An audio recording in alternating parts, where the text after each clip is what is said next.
numéro 52, près de la croix.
Numéro 71, Il y a la puissance dans le sang.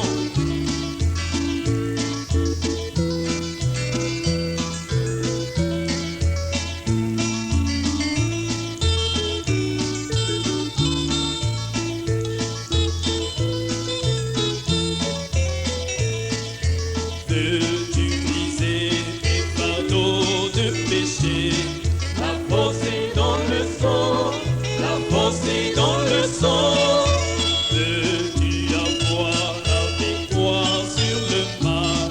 La force merveilleuse est dans le sang. Il y a force, force, merveilleuse force dans le sang de l'agneau. Il y a force, force, merveilleuse force dans le sang précieux de l'agneau.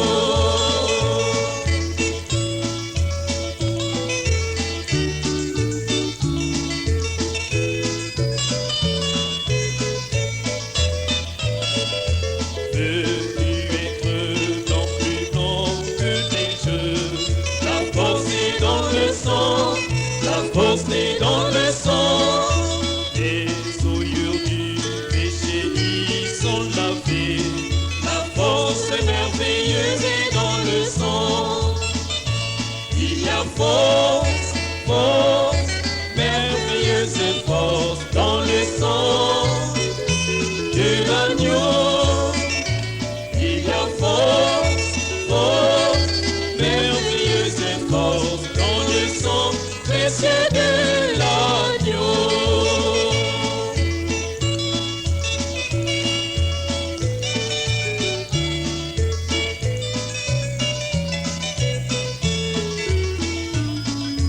Veux-tu briser ta colère et ton orgueil? La force est dans le sang, la force est dans le sang. Bien que lavé dans le flot du calvaire, la force merveilleuse est dans le sang. Il y a force, force, merveilleuse force dans le sang de l'agneau. Il y a force, force, merveilleuse force dans le sang précieux de l'agneau.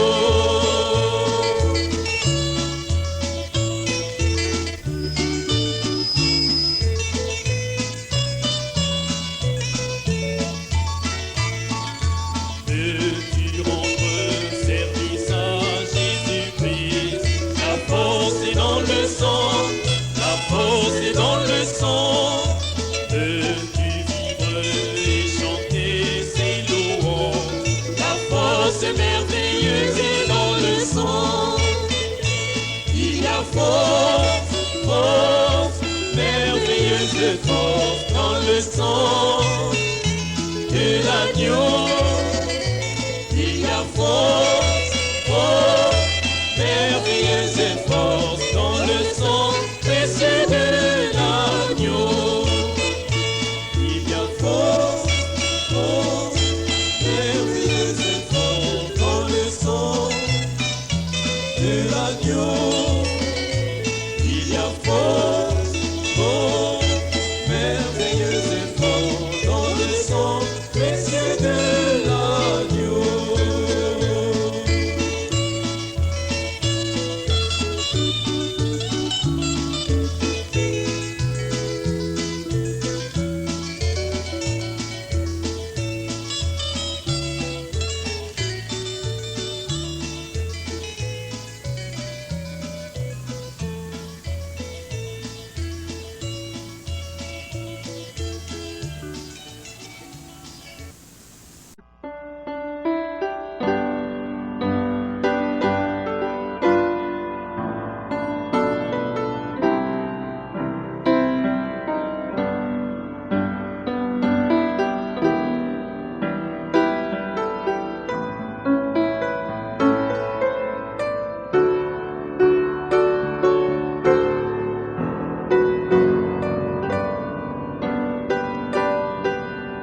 était intelligent, rusé, sage. Il lui a dit, la semence, le fruit était agréable et désirable. Et quand il l'a connu ce matin-là, alors, voyez, ensuite, cet après-midi-là, elle a persuadé Adam de faire la même chose. Elle lui a dit ce que c'était. Alors Adam, volontairement, sachant qu'il ne devait pas le faire, est allé vers sa femme et a commis cet acte. D'ailleurs, il en serait finalement arrivé à cela de toute façon. Mais vous voyez, il devait en être ainsi, la sagesse de Dieu, parce qu'ainsi, cela exprime alors ses attributs de sauveur, père, guérisseur.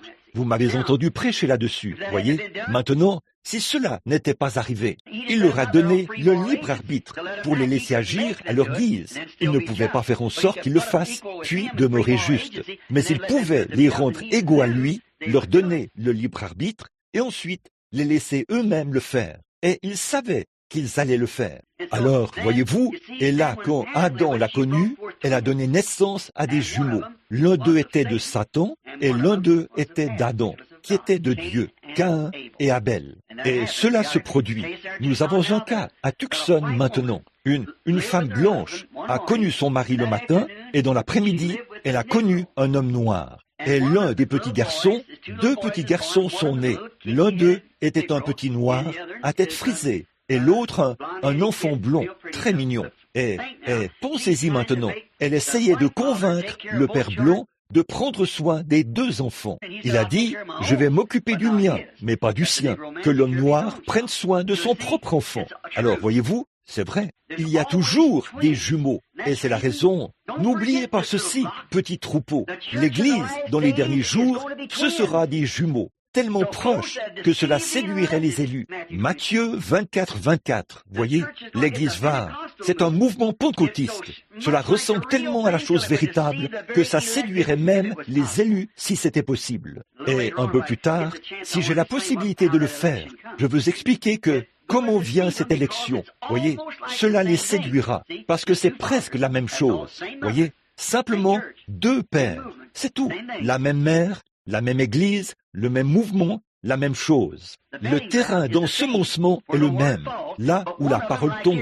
Mais l'un d'eux, comme ici, est perverti. Vous comprenez? Dites Amen, si vous comprenez. Voyez, l'un d'eux est une perversion, car c'est le mauvais père. Et je vais prouver un jour, si Dieu me le permet, que la dénomination, c'est la marque de la bête. Voyez, c'est le mauvais père.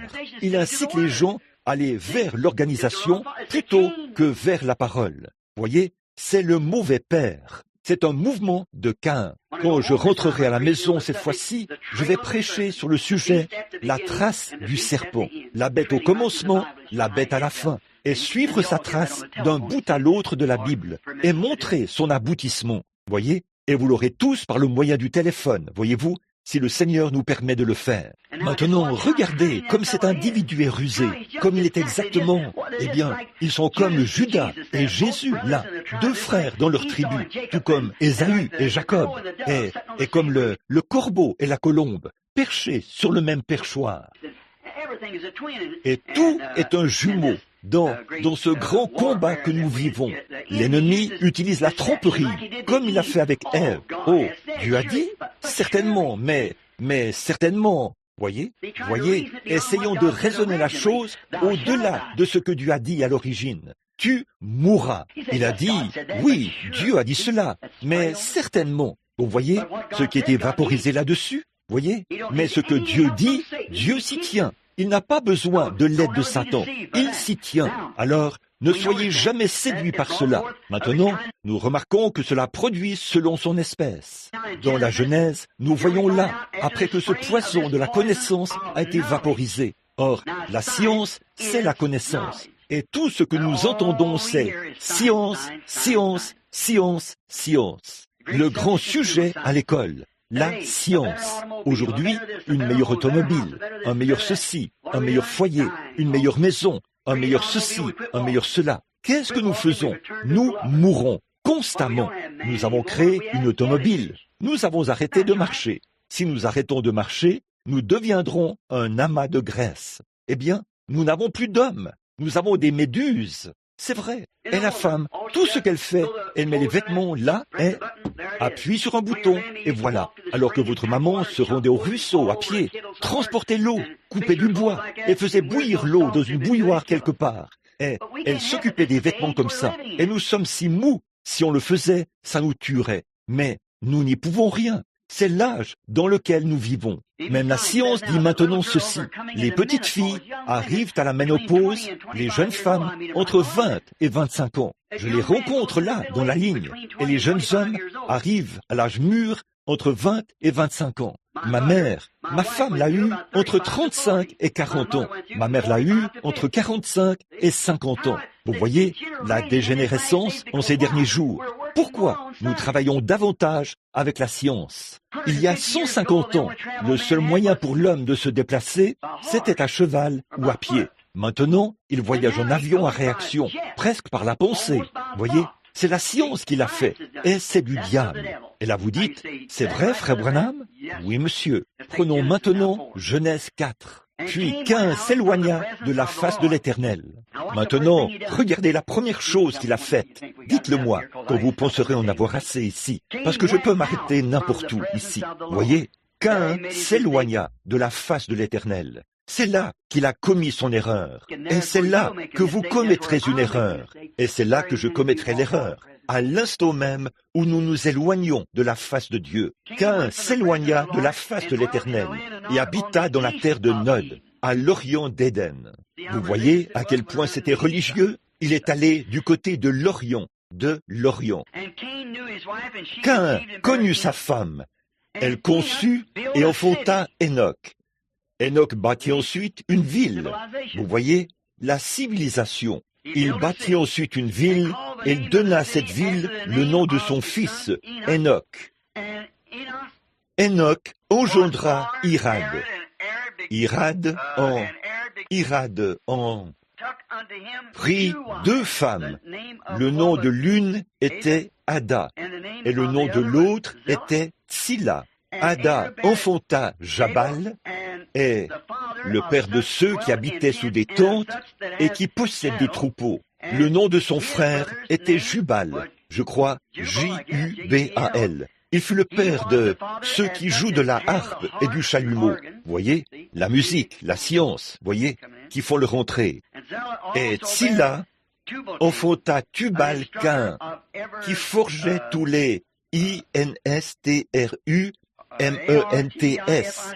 d'airain et de fer.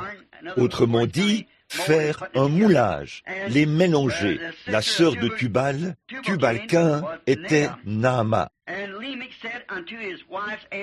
Lémec dit à ses femmes, Ada et Tsilla, écoutez ma voix. Femme de Lémec, écoutez ma parole. J'ai tué un homme pour ma blessure et un jeune homme pour ma meurtrissure. Caïn sera vengé 7 fois et Lémec 70, 7 fois ou 7 fois. Maintenant, remarquez, dès qu'ils se sont éloignés de la face de l'Éternel, ils ont commencé à construire des villes, ils ont commencé à fabriquer des instruments, ils ont commencé par la science à produire de l'airain et du fer et à jouer de la musique et ainsi de suite. Voyez, alors d'où cela vient-il? Qui s'est éloigné? Caïn, la semence du serpent. Vous le comprenez? Caïn s'est éloigné. Et remarquez, il s'est éloigné de la face de l'Éternel et a commencé à œuvrer dans le domaine de la science. Maintenant, regardez où il est à l'œuvre encore aujourd'hui. Voyez, la science, l'instruction, les villes, la culture, c'est du diable. Qui a commencé cela? Le diable. Qui est-ce aujourd'hui? Le diable. Des bombes atomiques et des choses pour nous détruire. Nous vivons dans cela. Nous devons vivre ici. Nous sommes un être. Nous devons demeurer ici. Mais la grande civilisation de Dieu n'aura rien de tout ça. Voyez? Et la science prend les choses naturelles et les pervertit pour en faire des choses pour lesquelles elles n'ont pas été conçues. Et c'est pareil pour la religion scientifique. Elle prend la parole de Dieu et en fait une organisation d'église, au lieu de faire les choses qu'elle est censée faire. Ils disent, les jours des miracles sont passés. La Bible a dit, il est le même hier, aujourd'hui et éternellement. La guérison divine, ça n'existe pas. Allez par tout le monde et prêchez la bonne nouvelle à toute la création. Voici les miracles qui accompagneront ceux qui auront cru. En mon nom, ils chasseront les démons. Ils parleront de nouvelles langues. S'ils saisissent des serpents ou boivent des breuvages mortels, cela ne leur fera aucun mal. S'ils imposent les mains aux malades, les malades seront guéris. Quoi donc? Eh bien, toutes les nations, tout le monde, toute la création. Voici, je suis avec vous jusqu'à la fin de la terre, la fin du monde, cosmos, la chose en entier, la fin de toute chose. Il est absolument là. Et maintenant, voyez, ils prennent la science et disent, eh bien, tant que nous nous rassemblons et que nous adhérons à l'Église et que nous devenons ceci ou un bon membre loyal, nous payons notre. Voyez, on ne dit pas, oh Dieu, ça n'existe pas. Vous avez entendu ma bande sur les faux Christ dans les derniers jours. Voyez, pas le faux Jésus.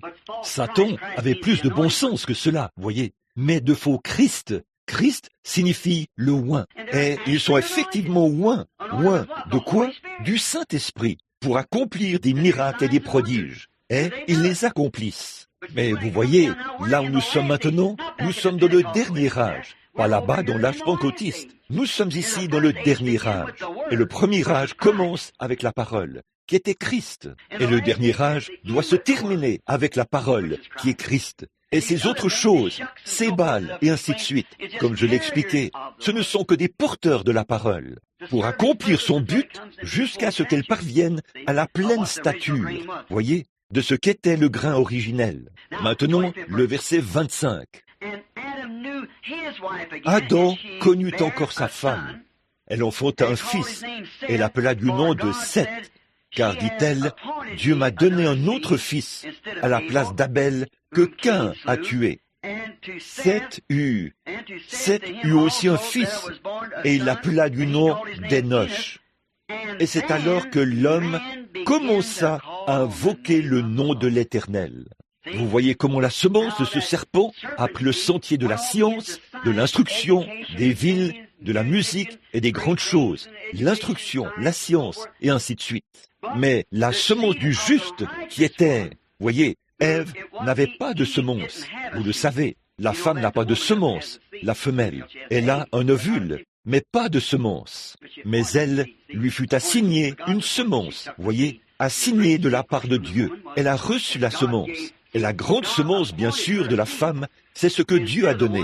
Voyez, Dieu lui a assigné une semence à la place de celle que Caïn a tuée. Là, l'ennemi, la mort, la semence du serpent a tué la semence de Dieu. Là, dans la perversion, vous voyez, Dieu a assigné par la femme une semence qui est Christ, voyez, pour ramener la semence originelle. Vous le voyez? Alors vous voyez que la perversion a apporté la mort par l'instruction et l'intelligence, et ce que nous appelons aujourd'hui la science et la religion et tout. Cela a apporté la mort, mais elle lui fut assignée une semence. Et alors l'homme a commencé à invoquer le nom du Seigneur et à revenir de nouveau à la parole. Voyez, souvenez-vous, suivez cette semence, comme nous en suivrons la trace dans quelques semaines de ce serpent. Quand on suit cela, ça s'enchaîne tout au long des Écritures. Observez, ces deux vignes se développent ensemble, comme vous avez entendu mon message sur la vigne. Elles poussent ensemble et si près l'une de l'autre que ça allait presque séduire même les élus, si c'était possible. Dans les derniers jours, quand on en arrive à l'aboutissement, elle produit un grain tout comme le blé. Mais ce n'est pas du blé, voyez, ça ne l'est pas. C'est encore une balle.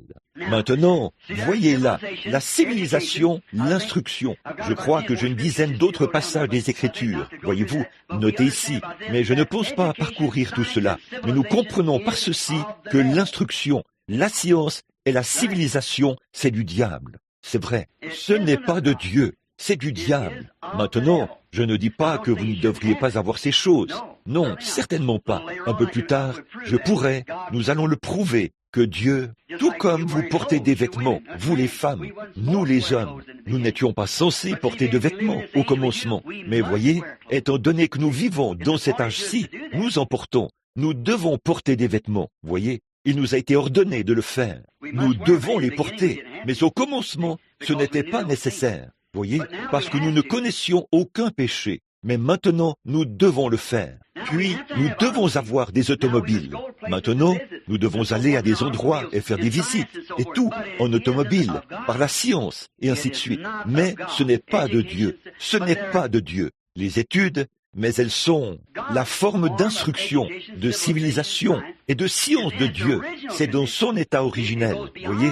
C'est au-delà de ce que nous faisons. Maintenant, regardez, ils prennent certaines choses et mélangent certaines choses, et cela donne un produit chimique qui détruira. Maintenant, si on les laisse dans leur position correcte, elles sont très bien. Si on les mélange, elles sont tout de travers. Voyez, ça produit la mort. Et quand vous essayez de prendre la parole de Dieu et de la mélanger avec la religion de ce monde, vous causez votre mort. Ça tue l'individu. Vous voyez ce que je veux dire? Cela tue la personne. Vous dites, eh bien, maintenant, regardez, vous croyez en Dieu. Oh, maintenant, vous n'avez pas à croire ça. Si notre Église, à l'instant même, c'est l'explosion qui tue l'individu. Vous devez tout mettre de côté et ne prendre que la parole. Tenez-vous-en strictement à cette parole. Ne bougez pas de là. Quand Dieu l'a dit, c'est simplement ce que c'est. Peu m'importe ce que l'instruction peut prouver.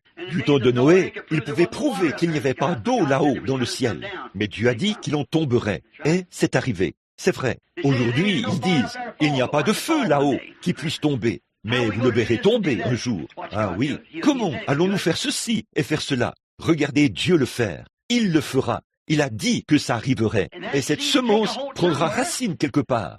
Gloire à Dieu. La seule chose qu'il cherche aujourd'hui, c'est un terrain d'ensemencement, un endroit où elle peut être semée. Cela commencera en quelqu'un qui la pervertira et la vaporisera comme il l'a fait avec Ève. Cela a débuté en Ève, afin qu'elle porte la semence et produise des fils de Dieu, non pas des fils de Satan, mais elle était un terrain d'ensemencement. Et c'est tombé au mauvais endroit. De même, la parole tombera dans un incroyant, un douteur ou un sceptique. Cela en fera des membres d'Église, mais jamais un fils ou une fille de Dieu. Dites-leur de laisser pousser leurs cheveux. Elles vous riront au nez. Dites-leur de faire ceci ou cela, ou à un homme de le faire. Ils vous riront au nez. Ce ne sont pas des fils de Dieu. C'est le mauvais terrain d'ensemencement. Pourtant, la semence est là, en eux. Vous voyez les faux oints? Ils sont oints, oui, du Saint-Esprit. Ils parlent en langue et font des miracles et des prodiges. Mais c'est de Satan. Jésus a dit, plusieurs viendront à moi ce jour-là et diront, Seigneur, Seigneur, n'ai-je pas chassé des démons et accompli de grandes œuvres puissantes et des prodiges en ton nom? Il a dit, retirez-vous de moi, vous, ouvriers d'iniquité. Qu'est-ce que l'iniquité? David a dit, si je conçois de l'iniquité dans mon cœur, Dieu ne m'écoutera pas. Voyez, l'iniquité, c'est quelque chose que vous savez, que vous devriez faire et que vous ne faites pas. Vous savez ce qu'il en est, mais vous ne le faites pas. C'est de l'iniquité, voyez. Vous savez qu'il devrait s'en tenir à la parole de Dieu, mais dans l'intérêt de l'Église ou dans l'intérêt de quelqu'un d'autre ou autre chose. Vous allez vous éloigner de la parole de Dieu et faire ce que l'organisation dit. Eh bien, je ne sais pas. Mon Église dit que nous devrions le faire de cette façon-ci, et je le crois comme ça. Voyez, et c'est ici même devant vous, pour vous montrer que vous ne devriez pas le faire. Voilà l'iniquité. Retirez-vous de moi, vous qui commettez l'iniquité. Regardez le grand Saint Paul, dans 1 Corinthiens 13. Il a dit, quand je parlerai la langue des hommes et des anges. Maintenant, vous qui voulez, ou quelqu'un qui veut appuyer l'idée que c'est la preuve du Saint-Esprit. Paul a dit, quand je parlerai la langue des hommes et des anges, si je n'ai pas la charité, comme vous avez tous ici parmi vous, je ne suis rien. Voyez, vous pouvez parler en langue, oui, parce que c'est la parole. Un prédicateur peut prendre cette parole, aller la prêcher, prononcer cette parole, et cette parole croîtra, mais le prédicateur pourrait lui-même être un hypocrite. C'est la parole, voyez, mais la véritable créature vivante de Dieu prend le dessein en entier, la parole. L'homme ne vivra pas de pain seulement, mais de toute parole qui sort. Et si vous y ajoutez quelque chose d'autre, vous obtenez une plante pervertie. Si je commence ici avec du blé et que je le mélange avec un gratteron, que je les croise ensemble, si cela pouvait être fait par le moyen du pollen, en le mettant là, j'obtiens du blé gratteron. Voyez, il ressemble à du blé, et pourtant c'est un gratteron. Ce n'est pas une vie authentique, elle ne peut plus se reproduire. Voyez, il va se développer, mais il ne peut pas se reproduire. Un âne peut s'accoupler à une jument. Elle donnera naissance à un mulet. Mais ce mulet ne peut pas engendrer un autre mulet. C'est un hybride, que chaque parole produit selon son espèce. Voyez, il peut être croisé une seule fois, et l'Église peut devenir comme une organisation, une fois, mais elle ne peut pas se reproduire. Elle donne naissance à une autre organisation. Un luthérien ne peut pas se croiser avec un luthérien. Cela a engendré un méthodiste. Et le méthodiste a engendré un pentecôtiste. Voyez, il ne peut pas se reproduire à son tour, parce qu'il est mort. Il ne peut pas commencer un réveil. Où Dieu a-t-il jamais commencé un réveil dans une organisation? Parcourez votre histoire. Il ne l'a jamais fait. C'est l'organisation qui se forme derrière le réveil. Quand Luther, l'homme de Dieu, est venu avec le message de la justification, après lui, l'Église luthérienne est née. Il n'allait jamais plus avancer. Alors Dieu a envoyé un homme du nom de John Wesley. Ensuite, un réveil a suivi. Qu'est-ce qu'ils ont fait? Ils se sont organisés. L'organisation ne pouvait pas se reproduire de nouveau. Voyez, elle est stérile. Alléluia! Mais la parole de Dieu subsistera toujours. C'est vrai, elle produira selon son espèce. Voici venir un pentecôtiste. Il ne peut pas. Regardez ce que cela a fait. Ça s'est organisé. Elle ne peut pas se reproduire. Ils peuvent avoir des Oral Roberts et tout le reste, partout dans le pays. Ça ne peut pas arriver. Elle va retourner à ce vieux croisement naturel du mulet. Ça ne peut pas. Peu importe combien d'injections on y fait, cela ne peut pas. Combien d'affaires spirituelles est là, et quoi qu'elle est, c'est, vous là, vous êtes des adultes, vous savez de quoi je parle. Peu importe combien de maris et de femmes elle a, et quoi encore, et combien de petites sœurs elle a produites ici, et de petites églises, et des organisations, cela ne peut pas engendrer un réveil. C'est fini. Elle est venue de la parole de Dieu, puis s'est croisée avec le monde, et elle ne peut plus se reproduire. Dieu suscitera quelque chose d'autre et fera vivre sa parole de nouveau. Et si cela s'organise, cela mourra aussi. C'est vrai, ça ne peut pas se reproduire, parce que c'est un hybride. C'est exact. Regardez votre maïs hybride aujourd'hui. Ils disent, c'est le meilleur maïs. C'est un tueur. C'est ce qui vous tue. Vos vies n'ont pas été conçues pour. Vos corps n'ont pas été conçus pour cela. Vos corps ont été conçus pour le grain originel. C'est la raison pour laquelle vos pères et vos mères et tout vivaient plus longtemps. C'est la raison pour laquelle ils étaient robustes. L'homme de 70 et 80 ans était solide et robuste. Voyez, il se nourrissait de choses naturelles. Observez ces vieux hommes de montagne, ici, qui se nourrissent de cerf et de grains originels. Prenez un homme ici, dans la ville. Le voici qui vient. Beaucoup de bourrelets, environ 35, 40 ans. Mou? Certainement. Eh bien, je m'éloigne du sujet, n'est-ce pas? Remarquez, mais j'essaie de vous faire voir ceci. C'est la civilisation, ce que nous appelons la culture. La culture, vous en entendez tellement parler. Maintenant, avez-vous déjà entendu ce qu'est mon estimation de la culture? C'est un homme qui n'a pas assez de courage pour tuer un lapin, mais qui peut s'en remplir le ventre après que quelqu'un d'autre l'a tué. Alors moi, c'est ce que je pense de la culture, voyez-vous. C'est ça, voyez. Dieu ne vient pas ce n'est pas de former un homme en Dieu par la culture. On ne forme pas un homme en Dieu par la civilisation. Il est né, une semence de Dieu, qui vient de Dieu. Cela a toujours été Dieu. Elle ne peut être rien d'autre que Dieu. On n'y est pas formé par la culture. Alors, voilà comment il a son genre d'Éden, par une semence déformée. Satan a fait son grand égal, son grand Éden maintenant. Qu'est-ce que c'est? La culture. La science, de belles églises, de hauts clochers, des prédicateurs très cultivés, de l'instruction, un doctorat en ceci, doctorat en philosophie, doctorat en droit, docteur en littérature, docteur en théologie, des docteurs. Chaque fois que vous prononcez ça, cela l'éloigne davantage de Dieu. Ça l'éloigne très loin. Et les assemblées ne veulent pas que quelqu'un s'avance là et qu'il utilise des mots comme hit, hate, tote, carry, fetch. Ils ne veulent pas de ça. Ils veulent quelque chose de beau. C'est la même chose que Caïn avait à l'esprit. Leur père, au commencement, il offert des fleurs et des fruits de la terre quand Dieu voulait un sacrifice. Un homme avec la révélation de Dieu, c'était du sang, pas une poire ou une pêche, une prune ou autre chose, ou un abricot, comme on le dit maintenant. C'est le sang qui nous a fait sortir du jardin d'Éden.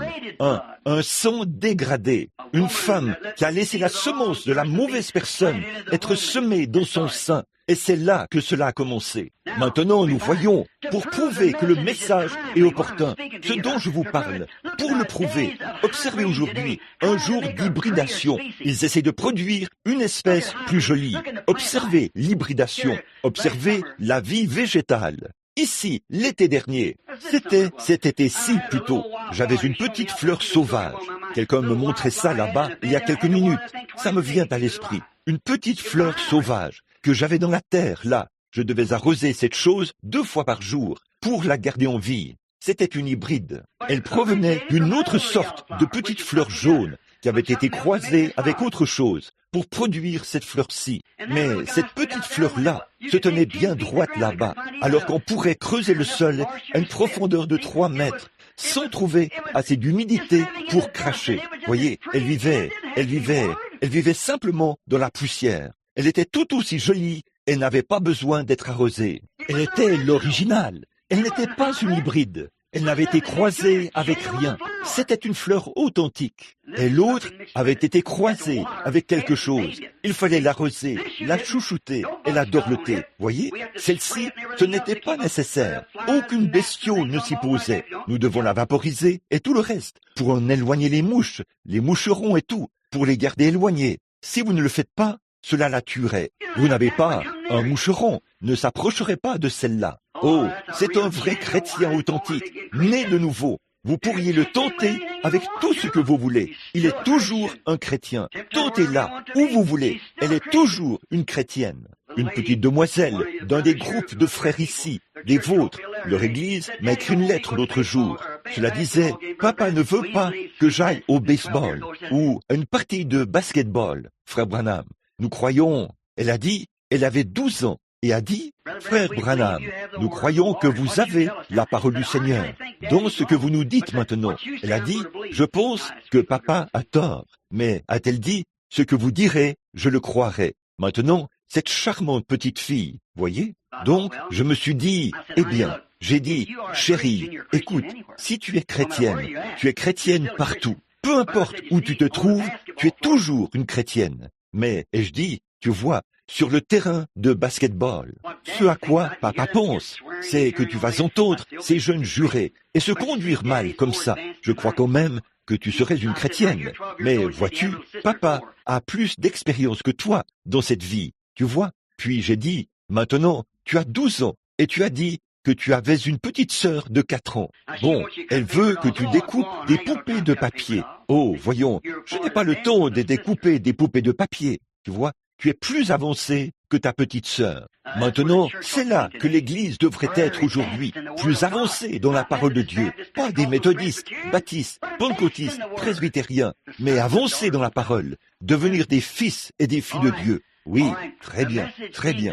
Le message qui est opportun, prouvé par la science, par leur science et la recherche. Voyez-vous, ils ont essayé de tout pervertir, de produire une semence différente, de faire quelque chose de différent, de l'embellir. Regardez nos sœurs. Tout à l'heure, j'ai fait remarquer combien elles étaient jolies. Oh, vous pourriez les présenter dans un concours mondial, où seraient certaines de ces Gloria Swanson, ou certaines de ces stripteaseuses, et tout, ici en Californie, et elles le manqueraient d'1 million de kilomètres. Mais leur nom n'est pas dans ce livre des célébrités. Il est dans le livre de vie. Voyez, oui, un esprit doux et humble est un grand trésor pour Dieu. Et la Bible a dit que nos femmes se parent d'un esprit doux et humble, soumises à vos maris et dans la douceur. C'est ce qui est d'un grand prix devant Dieu. Voyez, c'est vrai. Pas toutes ces choses-là. C'est ce qu'eux ont fait. Max Factor embellit les femmes extérieurement. Ce qui est de Satan. Toutes ces choses viennent du diable. Le saviez-vous? Certainement. Tout cela, c'est du diable. Maintenant, je me souviens de ma petite femme, quand elle était jeune et jolie. Elle ne se maquillait pas. Non, elle est venue, je l'ai baptisée au nom de Jésus. Quand elle portait de petites robes, aux genoux, comme ça, voyez? Mais maintenant, elle vieillit. Elle a dit, je commence à être tellement ridée. J'ai dit, tu sais, au fur et à mesure que tu vieillis, ma vue diminue. Je me rappelle comment tu étais, et je me rappelle, et je sais dans mon cœur ce que tu seras un jour. Tu vois, vois-tu, avec l'esprit paisible et doux que tu as, Dieu nous réunira à nouveau de l'autre côté. C'est ça. Alors, nous ne changerons plus à ce moment-là. Alors, pourquoi? Mais voyez-vous, au jour de Noé, quand les fils de Dieu ont vu que les filles des hommes étaient jolies, ils en ont pris pour femmes.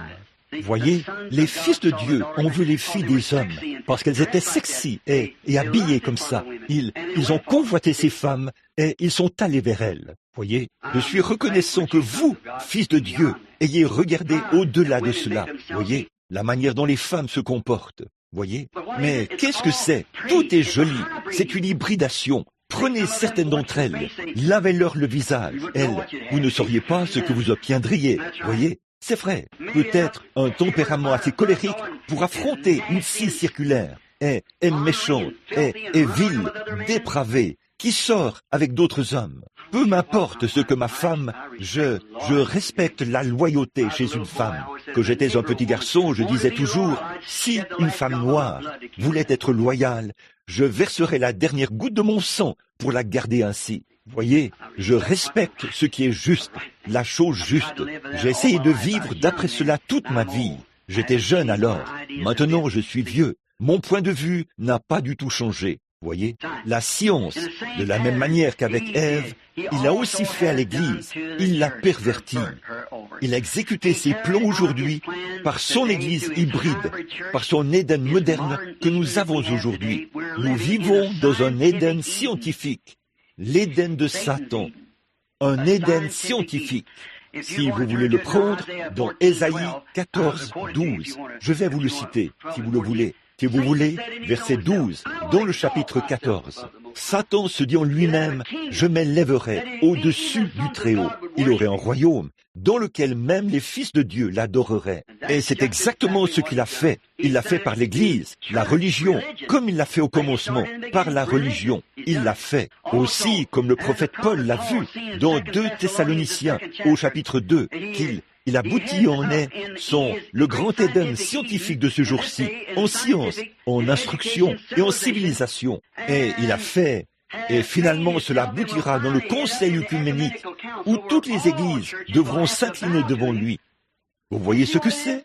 C'est cet esprit d'égarement qui agit parmi les gens, des fils de Dieu qui sont faits à l'image de Dieu et des filles des hommes qui sont faits à l'image de l'homme.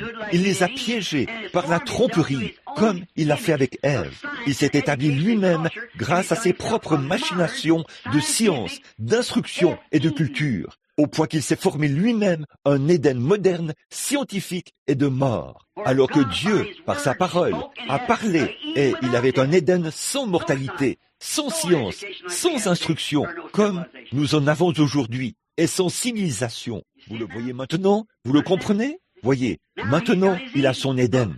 Regardez, toutes les églises l'adorent. C'est ce qui est dit dans 2 Thessaloniciens, ici. Il a dit, cet homme qui proclame être Dieu, assis dans le temple de Dieu. Et tous, sur la terre, se prosterneront et l'adoreront, ceux dont le nom n'a pas été écrit avant la fondation de la terre, dans le livre de vie de l'agneau. Voyez, c'est un Éden moderne.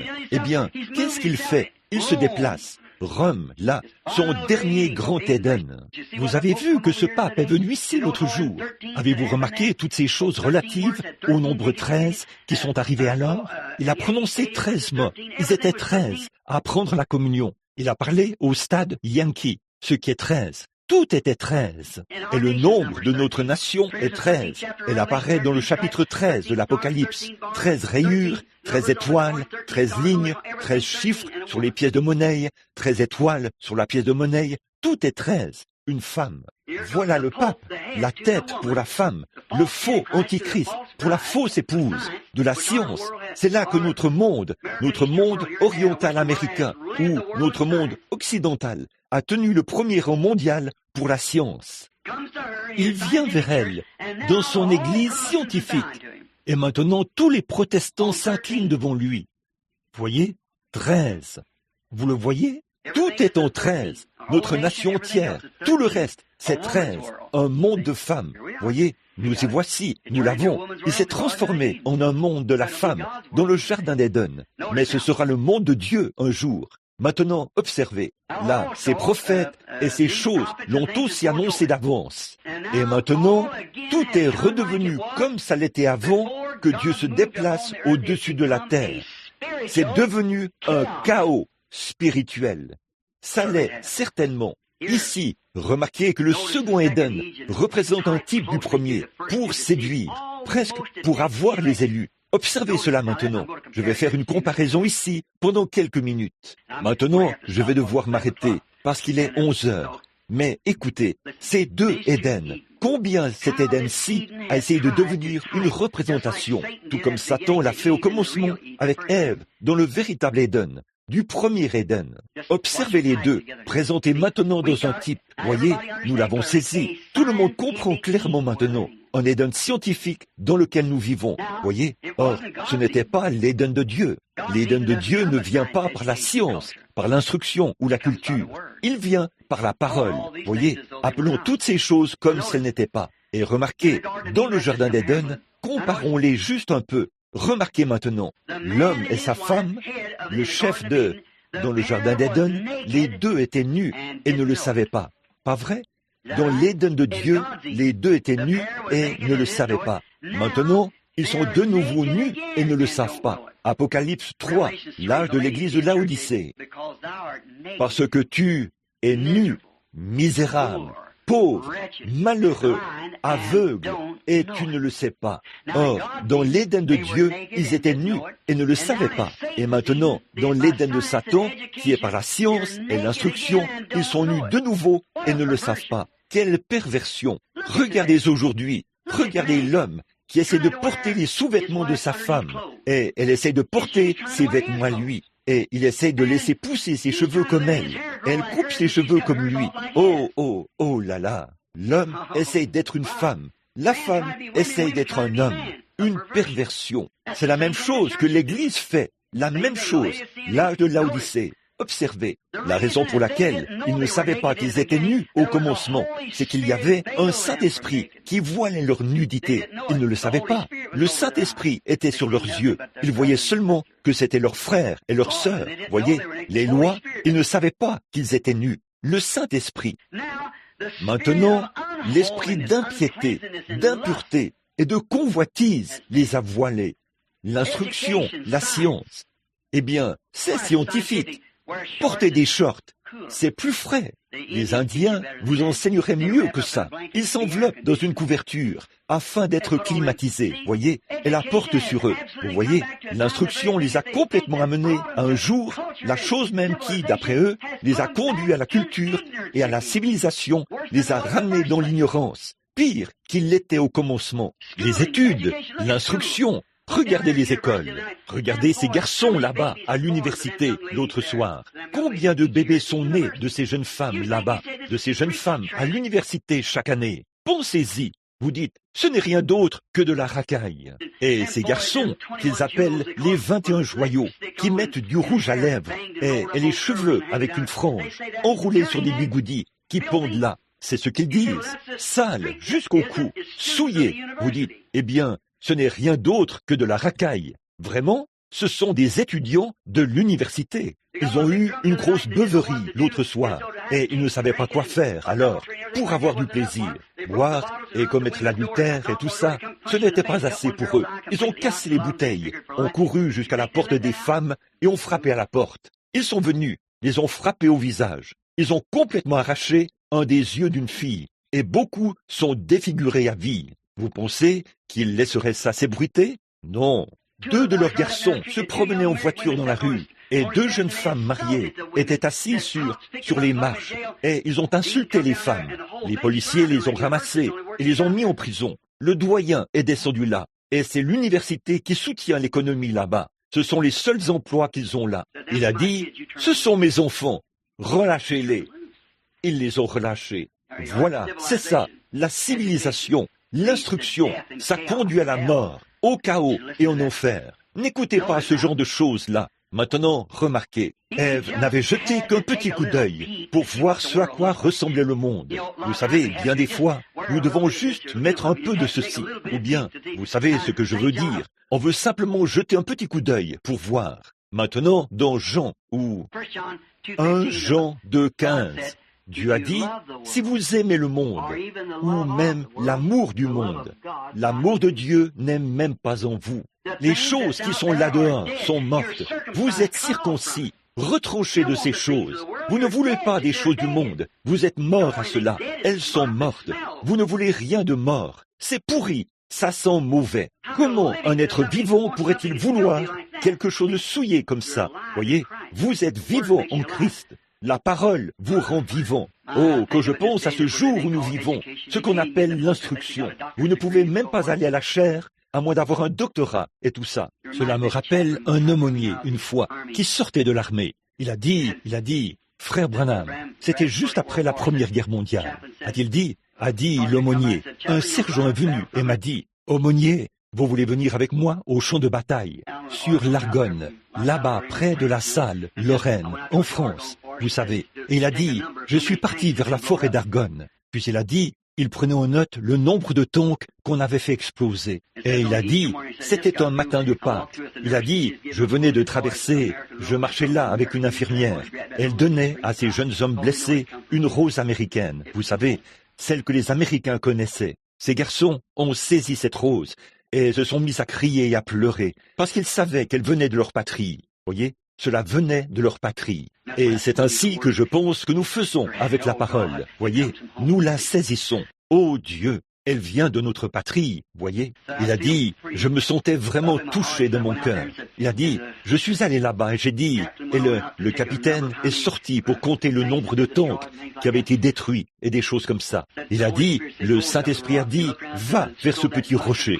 Et il a regardé autour de lui. Il a dit, ils avaient lancé ces gaz moutardes et du chlore gazeux. Et a-t-il dit, cela avait brûlé toutes les feuilles des arbres. Il ne restait plus rien de vivant. Et là, c'était Pâques. Il a dit, quelle Pâques, quelle Pâques, alors qu'il ne restait plus d'herbe sur le sol, rien du tout. Puis il a dit que quelque chose l'a tiré vers une pierre. Il a renversé la pierre et il a dit, il y avait une petite fleur de Pâques en dessous. Elle avait été protégée sous la pierre de tout ce gaz toxique. Et il a dit, je me suis dit, ô Dieu, garde-moi sous le rocher des âges, jusqu'à ce que tout ce poison soit passé, et laisse-moi fleurir dans ce pays là-bas. Nous pourrions nous arrêter ici, si vous le désirez, parce que j'en ai tellement ici, je n'arriverai jamais, de toute façon, voyez, à toucher ces choses. Peut-être que je pourrais revenir et vous les apporter. Oh, je viens juste de prêcher l'autre jour le filtre d'un homme qui réfléchit. Vous l'avez tous lu, voyez. Donne le goût à un homme saint. Réfléchissez, frères.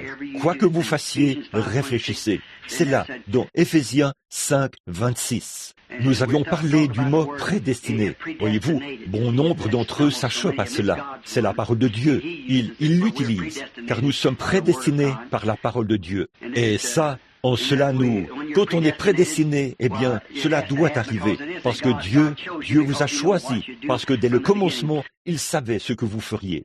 Et ne laissez pas le diable vous vaporiser avec de l'instruction et du poison et des trucs comme ça. Vous devez être moderne, vous devez être ceci, vous ne devez pas être autre chose que des fils et des filles de Dieu. Et si vous êtes nés de la parole, vous l'êtes. Remarquez, cette vaporisation, si on prend une semence, une bonne semence, et qu'on la vaporise, cela la tuera. Et quand on vaporise cette chose dénominationnelle sur vous, cela détruira l'influence de la parole originelle.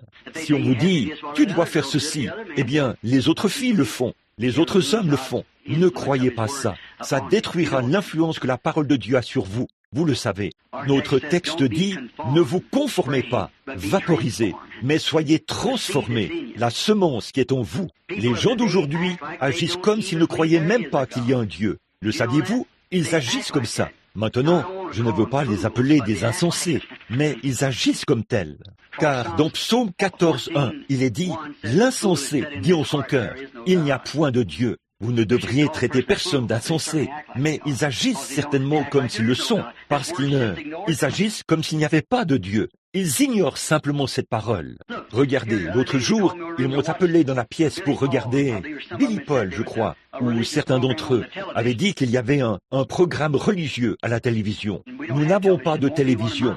Il n'y en aura pas dans ma maison, jamais. Mais il y avait un. Vous en voulez une? C'est votre affaire. Mais Dieu m'a dit de ne pas en avoir.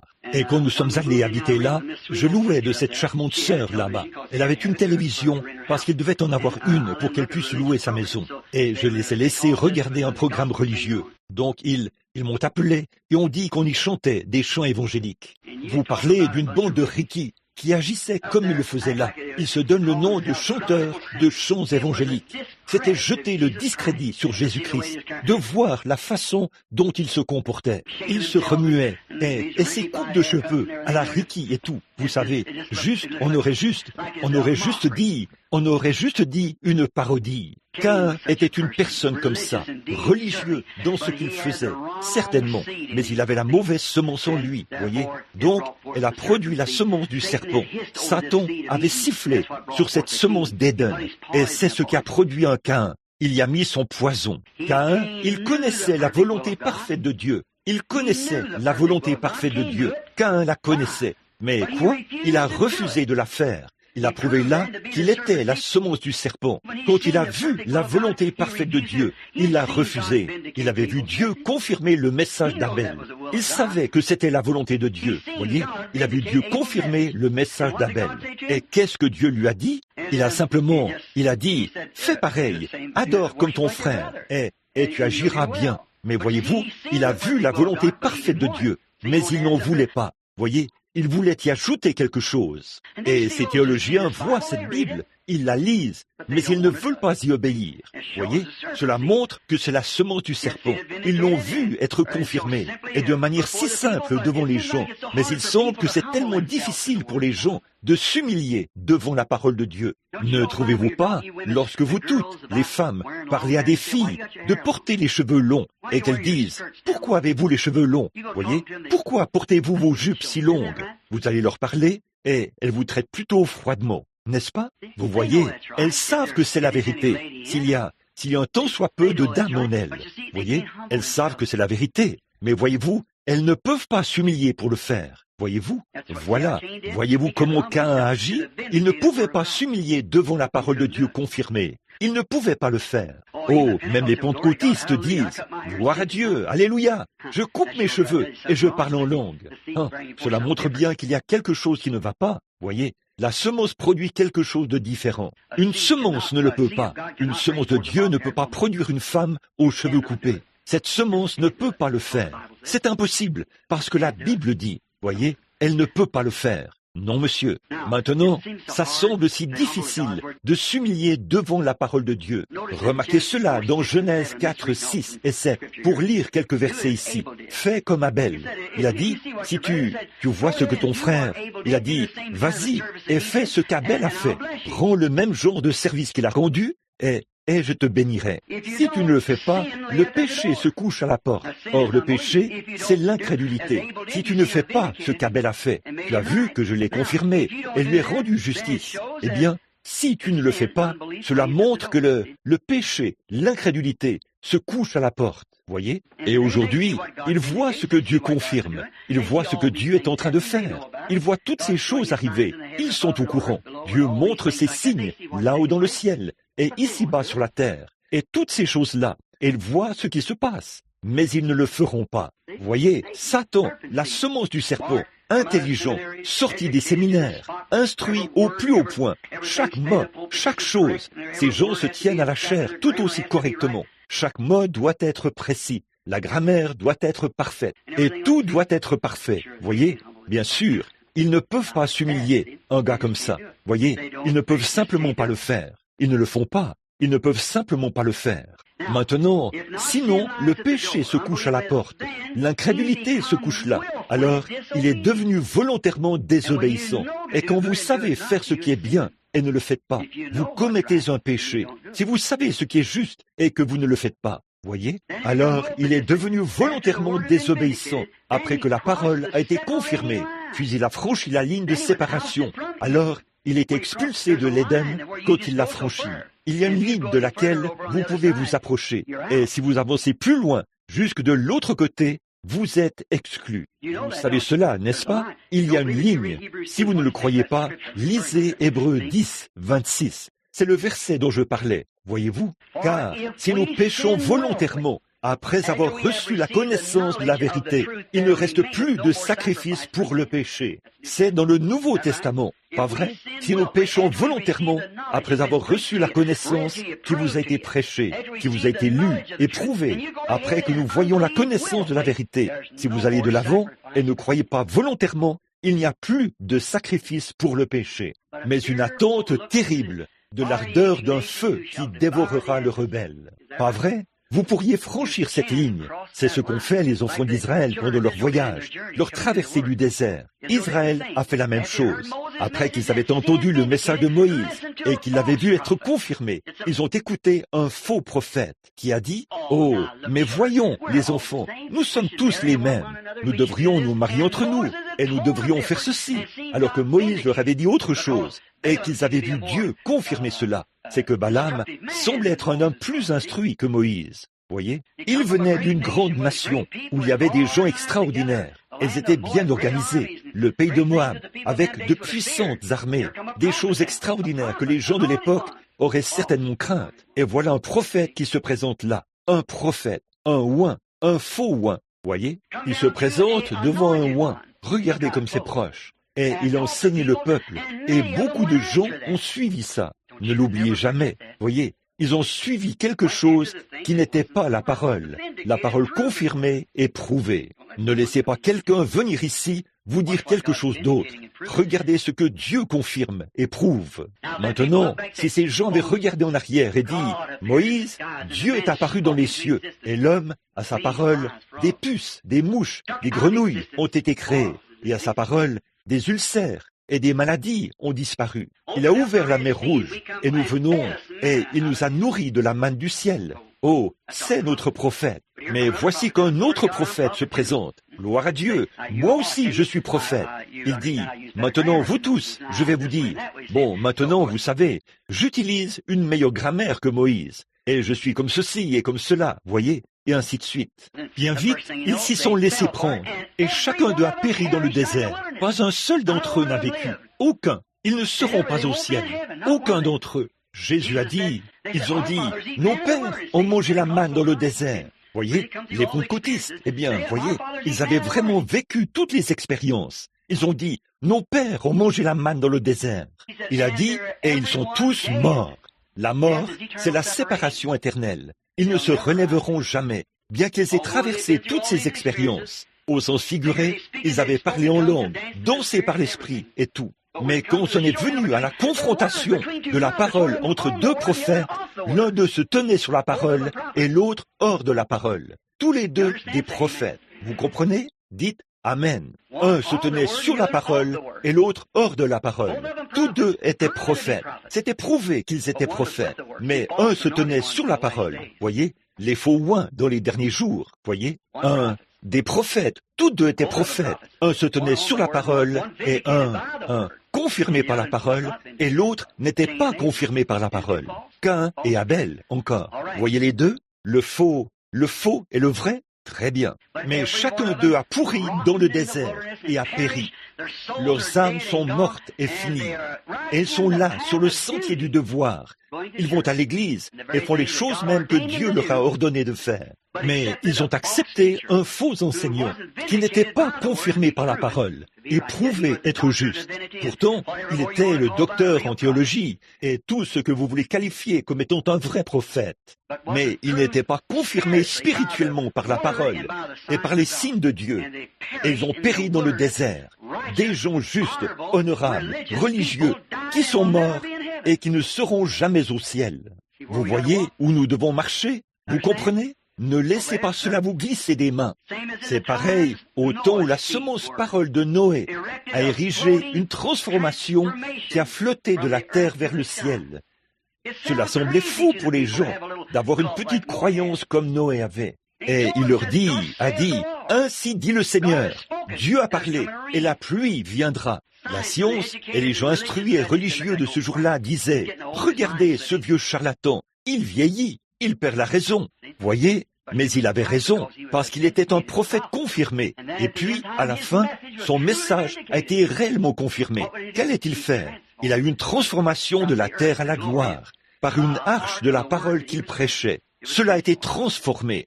La vaporisation scientifique a fait pourrir le reste des gens dans le jugement. Ils ont pourri dans les eaux du jugement, du déluge. Qu'essaie-t-on de faire aujourd'hui dans ce grand âge scientifique de l'instruction, l'Église d'Éden, restituer de nouveau dans son Éden un état scientifique au lieu de la parole? Est-ce qu'ils exaltent la parole de Dieu? Les gens essayent-ils d'exalter la parole de Dieu ou cherchent-ils à s'exalter eux-mêmes? Lequel est-ce? Je me le demande. L'Église est une semence déformée. La connaissance, le programme, a de nouveau fait en sorte que toute la race, par la science, soit ignorante de la parole de Dieu à cause de la science. Ignorante de la parole de Dieu à cause de la science. C'est une grosse bouchée, n'est-ce pas? Mais elles le sont. Vous dites, ce n'est pas possible. Ça l'était quand Jésus est venu. Le jour où Jésus est venu, ces hommes connaissaient cette parole de Dieu seulement par la lettre, n'est-ce pas? Certainement. Mais ils ignoraient qui il était quand ils ont vu Dieu sur les ailes d'une colombe, exécuter et faire exactement ce qu'il avait dit qu'il ferait. Et il a fait exactement ce que la parole disait. Si je ne fais pas les œuvres de mon Père, alors ne me croyez pas. Mais il a fait exactement ce que la parole a dit qu'il ferait. Ils étaient des hommes scientifiques en ces jours-là, mais ignorants à cause de la science, afin de pécher volontairement. La convoitise les avait aveuglés. Ils ont besoin de la parole de Dieu pour montrer sa nudité. Dans Apocalypse 3, il est dit, « Je te conseille d'acheter de moi un collier, afin que tes yeux s'ouvrent et que tu puisses voir ta nudité. » Le collier, c'est la parole de Dieu, la guérison des yeux qui vous fait sortir des choses naturelles du monde et qui vous transforme par la puissance de Dieu et vous fait entrer dans sa présence. C'est alors que vous voyez, vous dites, « J'étais perdu, maintenant je suis retrouvé. J'étais aveugle, mais maintenant je vois. » Voyez, ce serait différent. Voilà l'appel à l'Église aujourd'hui. C'est « Je te conseille d'acheter de moi un collier pour tes yeux, afin que tu sois loin de mon collier. Et alors, tu verras. » Que le Saint-Esprit vienne sur toute personne qui a réellement quelque chose à l'intérieur. Une guérison vient de l'intérieur. Laissez cette guérison venir de l'Esprit qui est en vous. Si c'est un esprit authentique qui oint la semence authentique, il ne peut faire rien d'autre que de produire un fils ou une fille de Dieu. Mais l'esprit authentique peut venir sur une semence de gratteron. La pluie peut tomber sur un gratteron et elle le fera vivre, tout comme elle tombe sur du blé et le fait vivre. Mais à leurs fruits, vous les reconnaîtrez. Voyez, et nous sommes un arbre fruitier de Dieu, portant sa parole. Jésus a dit que l'homme renonce à lui-même et me suive, qu'il renonce à son instruction, qu'il renonce à ses connaissances, qu'il renonce à ses diplômes, qu'il prenne sa croix et me suivent. Les gens ont perdu la simple pensée de la décence. Je parcours quelques passages des Écritures ici, juste pour, j'allais m'accorder 5 minutes là-dessus, 10, voyez. Les gens ont perdu leur simple décence, les uns envers les autres. Ils ne sont plus comme ils étaient. Les hommes d'âge mûr, les frères et moi ici, nous le savons. Et les femmes, les gens n'agissent plus comme avant. Ils ont perdu leur bon sens. L'effet mental que cela a eu sur les gens de ce jour, scientifique et moderne dans lequel nous vivons, leur a fait perdre leur raisonnement naturel. Ils ne peuvent plus considérer quelqu'un, une femme, comme une sœur et un frère.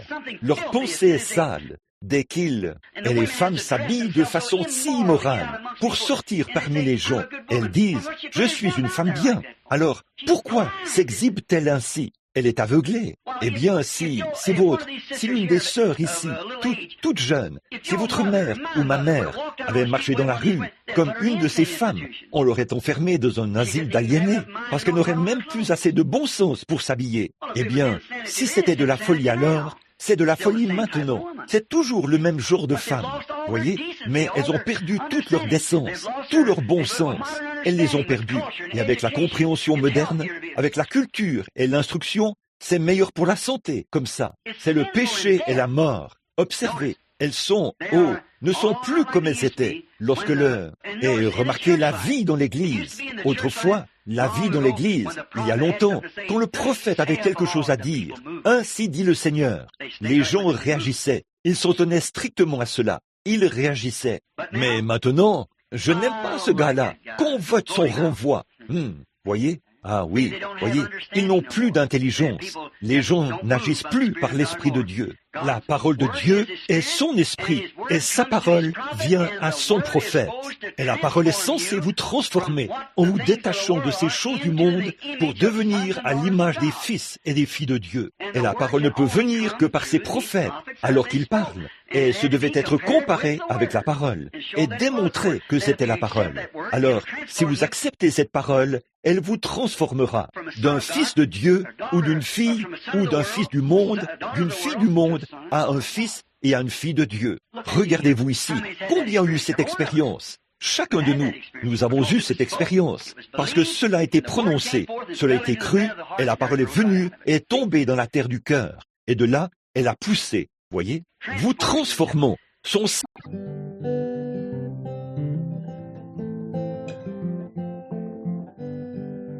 Oh mon frère, nous ne sommes que des pèlerins ici-bas. Nous ne sommes que des pèlerins ici-bas. Oh, à quoi bon vouloir ramasser toutes ces richesses alors que ce n'est que vanité.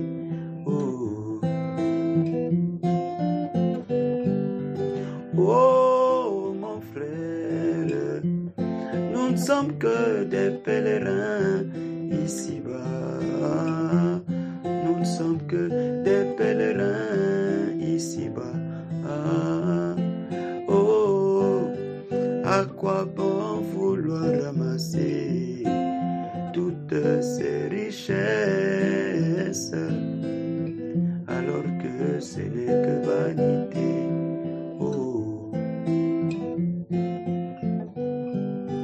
Oh mon frère, il y eut un homme appelé Salomon. Il goûta à tous les plaisirs de ce monde. Mais à la fin, il fit cette conclusion que tout n'est que vanité.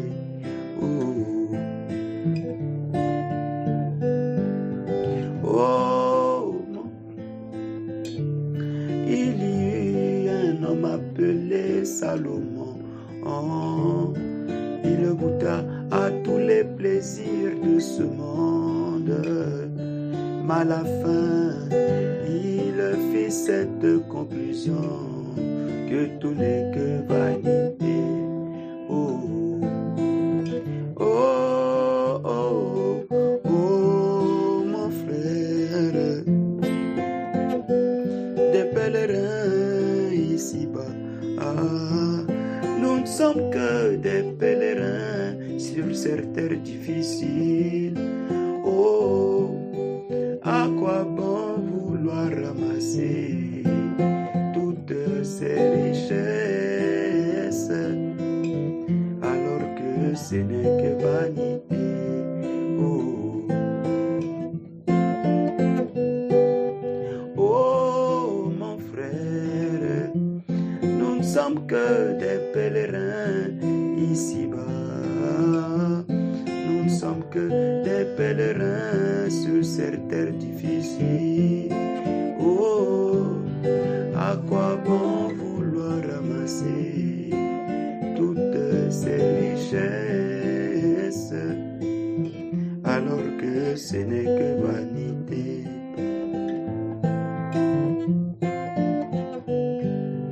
Oh mon enfant, ne t'assieds pas en compagnie des moqueurs, ne t'assieds pas en compagnie des buveurs, mais médite nuit et jour ma parole, celle qui te donne la vie. Oh, oh mon enfant, ne t'assieds pas en compagnie des impies, Ne t'assieds pas en compagnie des pécheurs, mais médite nuit et jour ma parole, celle qui te donne la vie. Oh, alléluia. Oh, oh, oh, mon frère, nous ne sommes que des pèlerins ici-bas. Ah, nous ne sommes que des pèlerins ici-bas.